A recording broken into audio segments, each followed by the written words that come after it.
Here we are. We're taking a live look here. It looks like the St. John's Episcopal Church, of course, festivities got underway right here at 9 a.m.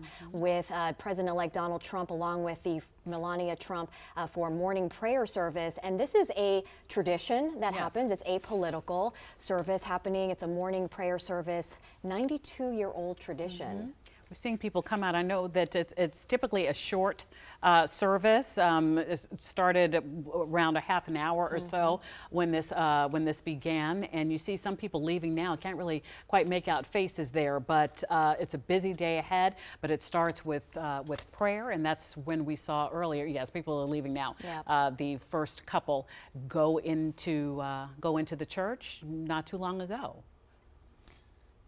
And then we know after that that we'll see that couple go then to the White House to have tea with the Bidens. Right, and this church is located just across from the White House. It's just a few steps away, of course, from Lafayette Square. My understanding is that they, along with J.D. Vance, of course, Vice President-elect J.D. Vance, and a small group of others, took part in a prayer service with Reverend Robert Fisher inside the church. And right now, let's head over to Jacqueline Quinn, because we know so many people are waiting right outside of Capital One Arena to get inside, hopefully hoping to witness this historic moment.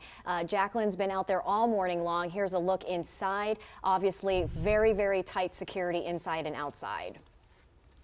Jackie, how's it going?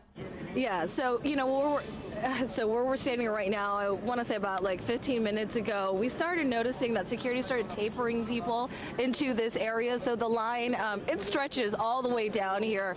This is H Street, but now everyone's funneling into this area. The big question is, are they going to fit all the people who want to get inside of Capital One Arena? Initially, right, 200,000 people were ticketed for the inauguration events, but, you know, now that there's only about 20,000 seats, we know that some people came from the rally yesterday and got in line immediately. They've been here for hours, and some got here very early this morning. And you're still seeing people show up at this point. It looks like some people are making it through this area of the barricade.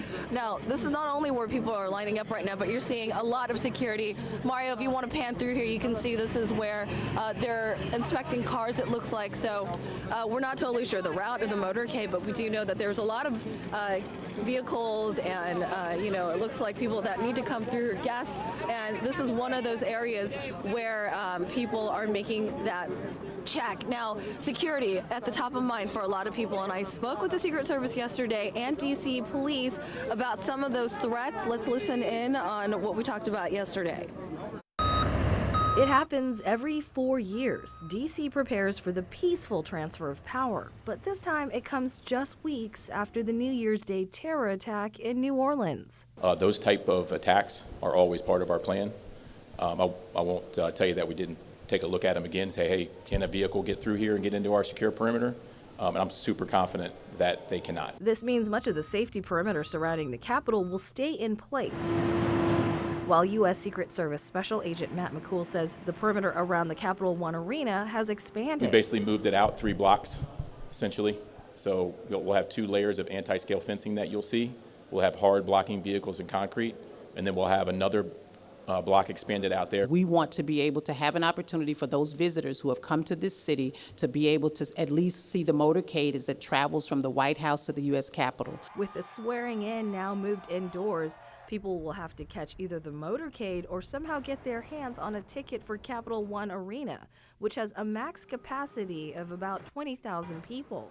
Intelligence is watching for any credible threats. That includes assassination attempts, such as what happened in Butler, Pennsylvania. That can absolutely never, ever happen again.